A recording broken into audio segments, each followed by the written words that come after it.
Indian ഭരണഘടനാ ശില്പി doctor BR. അംബേദ്കറുടെ ജന്മദിനം ജനസേവ ഉഡാൻ അക്കാദമിയിലെ കുട്ടികൾ ആഘോഷിച്ചു. രാജസ്ഥാൻ നിയമസഭ പ്രതിപക്ഷ നേതാവ് ടിക്കാറാം ജൂളി ജയന്തിദിനാഘോഷ പരിപാടികൾ ഉദ്ഘാടനം ചെയ്തു.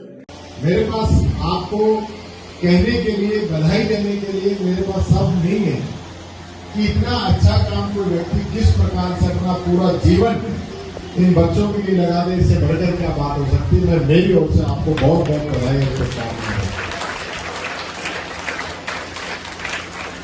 ജനസേവ Udan academy director doctor Sunil ജോസിന്റെ അധ്യക്ഷതയിൽ കൂടിയ സമ്മേളനത്തിൽ കിഷൻഗണ്ഡ് എംഎൽഎ വികാസ് ചൌധരി മുഖ്യപ്രഭാഷണം നടത്തി. ഇതാദ്യമായാണ് ജനസേവ അക്കാദമിയിൽ തെരഞ്ഞെടുക്കപ്പെട്ട ജനപ്രതിനിധികൾ എത്തുന്നത്.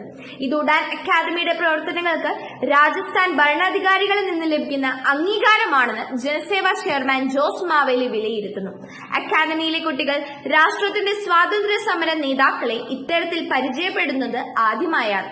2024 ജൂലൈ മാസമാണ് ജനസേവ ശിശുഭവന്റെ നേതൃത്വത്തിലുള്ള ഉഡാൻ അക്കാദമി രൂപം കൊണ്ടത്.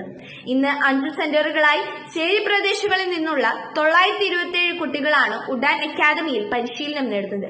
കൂടാതെ എഡ്യൂക്കേഷൻ ഓൺ വീൽസ് എന്ന പേരിൽ ഒരു സഞ്ചരിക്കുന്ന ക്ലാസ് മുറിയും സജ്ജമാക്കിയിട്ടുണ്ട്.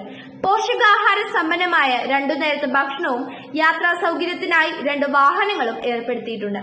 2025 ജനുവരി മുതൽ ഉത്തർപ്രദേശിലെ ലക്നൌവിൽ വൺതാര അക്കാദമി എന്ന പേരിൽ അവിടുത്തെ ചേരി പ്രദേശത്തെ കുട്ടികൾക്ക് വേണ്ടി ഒരു പാരലൽ സ്കൂളും ആരംഭിച്ചിട്ടുണ്ട്.